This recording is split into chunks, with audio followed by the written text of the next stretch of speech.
Hello and welcome back to another Flora and the Novice Explorers video.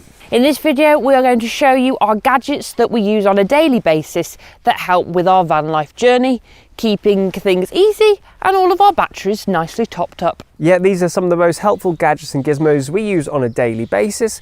Down below, hopefully you'll find a link where we've compiled everything together and more. You can browse through there. They are affiliate links, so if you purchase anything, we do earn a small commission, but it doesn't cost you anything, so it helps support the channel. And I'm sure that you'll find something in there that you'll definitely find useful.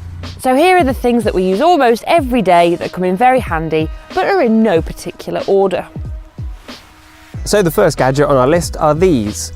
These are Anker portable battery banks. I think they're about 20,000 milliamp hours and they're extremely useful. They charge pretty much any USB device, which include charging our phones, camera batteries, they power our pretty fairy lights, and we've also got a fan which works off of them too. These will recharge our phones multiple times. Obviously, if we're making a video, the camera will go through quite a few batteries, but again, that's not a problem because I just charge them in the rucksack. It does take a while to charge these back up to being full, but we can charge them back up via our solar setup or through mains. They both have two USB outputs for charging, so you can charge two phones at a time, and just the one smaller input for the charging. I would say the only con of carrying these is they are quite weighty for their size. That's why we put them in the rucksack. 5 out of 5 stars. And they come in this tiny little carry bag for protection. Without this next item, we would be well and truly lost. No, I'm not kidding. We rely on this quite a lot. This is our sat nav. The exact model is the Garmin Camper 770. In terms of features, reliability, cost, everything, this was pretty much top of the food chain. We chose this model specifically because of its large touchscreen display. Because this is a camper specific model, it allows you to put in the height, weight and other dimensions of your vehicle, so it can take you on alternative routes or tell you that this route is not suitable for your vehicle. It allows you to change the settings to avoid motorways, toll roads and U-turns. And it does actually have a pretty decent internal battery if you don't have an available outlet for it, which is always handy. It comes with a pretty suave carry case, which we use to store it in when we're parked up. And instead of just sticking it sucker to the screen, which we don't really like because often we find they fail, it's got this really nice weighted base. Yes, it's like a bean bag almost. Yeah.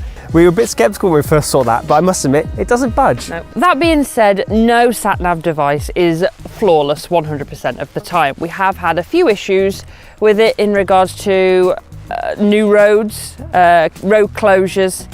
But 99 times out of 10, this has saved us. 99 times out of 10? Yeah, a lot of times. Our next useful gadget is this. Rechargeable batteries, AA to be precise. We use these for our microphones and our digital radio. These have been a great investment. They are super environmentally friendly and very economical. They're only just a little bit more expensive than a normal set of non-rechargeable batteries, and they last really well, don't they? Surprisingly well. They will run our radio for hours and hours and hours and hours. They come with this charging unit. Now this can fit AA's and AAA's, however, they have to be recharged via the 3-pinned mains plug. So that brings us on to our next gadget. This is our Bestech 300 watt pure sine wave inverter. Because we did the electrics on the van ourselves, we were quite happy to do 12 volt, but we didn't want to install a permanent 240 volt system. So all we've got is this little inverter that plugs into a 12 volt outlet. This is primarily used to charge our laptop. It also charges our rechargeable batteries. Sometimes we charge our phones and batteries for our cameras off of it too. But as Meg said, primarily this is for the laptop. We don't choose to power with smaller devices because you lose power when going from 12 volt to this, and it's just a bit of a waste of energy. So we try to be as efficient as possible. And with it being pure sine wave, it means that it can charge the delicate laptop without a problem. I was skeptical at first because this is one of the cheaper options I found, and it's actually worked really well. And almost used every day. It's easy to stow away and it just works. So we're very happy with it. So this is one of our favourite items in the van, our favourite gadget, and it has also made its way into our videos too as a bit of a feature. We use this radio so much that it's actually made the built-in radio in Flora obsolete. We watch TV shows, on the laptop, and the audio can come through this via Bluetooth. We also listen to audiobooks, podcasts and music off of our phone, and it has an AUX input too. So primarily it is a DAB digital radio and it's really good. The sound that this produces for its size is really quite impressive. It's got a really nice bass tone to it, hasn't it? The only negatives I think towards this, because it is so beautiful, we have to try and be careful with it. But that hasn't always been the case. No, it got dropped out of the door back on the Isle of Skye way back when. It's still working. Yeah, it's still looking all right, but I dread the day when we actually do properly give it a good dink, or like it starts coming away. Touch wood, that won't happen. And you can power it by a normal 3-pin UK plug, or, as we mentioned earlier, rechargeable batteries. And this lasts for, it seems like forever, on a set of... So more than 10 hours or less than 10 hours? Because I'm not really sure. It's something around that. Either way, it's quite impressive, and it means it's mobile. We can move it around the van, take it outside the van. Beautiful little bit of kit in it. Yeah, our favourite, and we love it. So as we mentioned earlier in the video, we didn't want to install 240 volts into our self-built campers because we didn't want to kill ourselves. So we got this. We bought this from Go Outdoors for around 25 quid, but the one linked down below is something slightly different, but pretty much the same quality piece of kit. So this device here gives us access to 240 volts when we're on a campsite. Which is handy when there's not much solar or our batteries are low, we want to give them a rest and we want to do a lot of work on the laptop. Then this does come in handy. Rely on this now and again, but not too much because we don't have a lot of 240 volt devices in there we can get by. Yeah, I think this is used maybe 3, maybe 4 times a month max. So we haven't had any problems with this yet. This is pretty much universally welcomed in Europe. We haven't had, we had one issue actually, didn't we? Yes. But as we head further south, we may encounter a few more.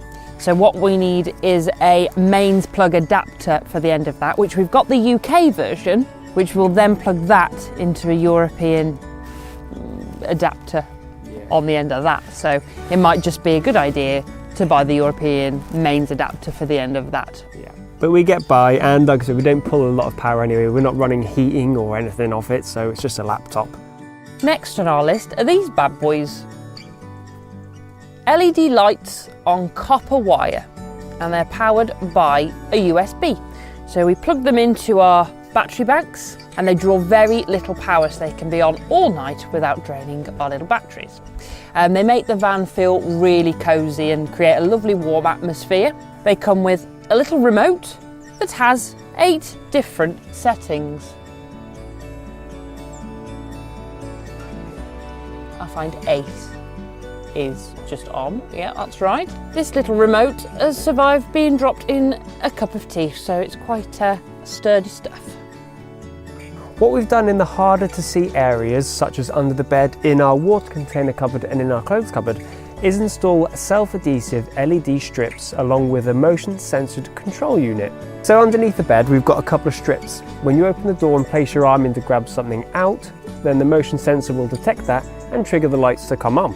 They've got an internal battery which will last for quite a few weeks really, depending on which location they are. Obviously under the bed is more used than say the water container cupboard, but the internal battery will last a long time and can be charged easily via USB, and you can turn them off and you can change how long the lights come on for. So if you want just a short burst, because you know you're going to be in and out of that cupboard, then you set it to short. But it works really quite well, and with them being self-adhesive you can place them in a lot of different places and they haven't budged, which has been really quite useful. As much as we hate to admit it, our phones can be a lifeline in entertainment, navigation, Translation. translation. So as Meg said, the first one we primarily use them for is camping. So we use the Park for Night app as our main resource for finding out free places to stay, paid places, showers,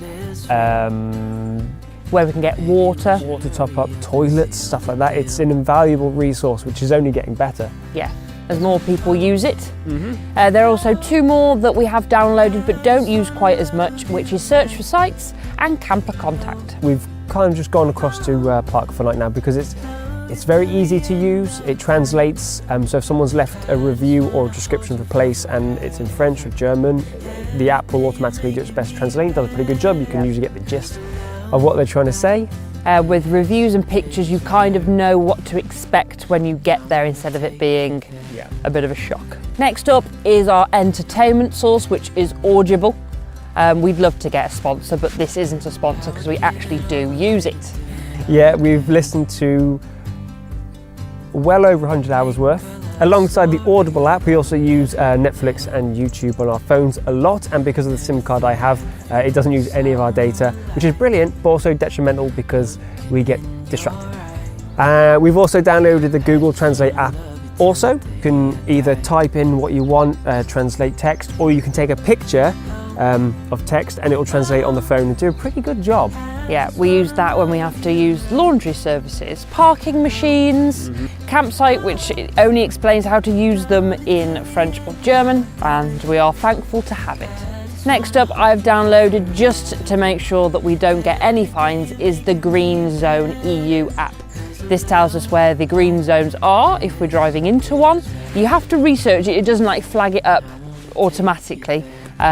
So taking a glance at that, you can insert in your vehicle's details what stickers that you've got, which we've got the French and German, which allows us to drive into most city centres. So thank you very much for watching the video. We hope you found it useful. Everything that we've mentioned we have bought ourselves unused and would definitely replace if we ever broke them or lost them. So as we mentioned at the start of the video, there should be a link down below for you to follow to our Amazon storefront. We've also got a blog and a web page at www.campcomforts.co.uk, and we're always on the social medias, Facebook, Twitter and Instagram. All links for those are down below, as well as an email, anything you can think of, it's all there. Don't forget to subscribe here on YouTube. We're currently travelling and producing all kinds of video content as well, vlogs, helpful tips, etc., budgets, whatever you could think of, it's all here. And press that bell button to get notified of all of our new videos. Yeah, we've got plenty more in the pipeline, so hopefully you decide to subscribe and follow the journey. But once again, thank you very much for watching, and we'll see you in the next one.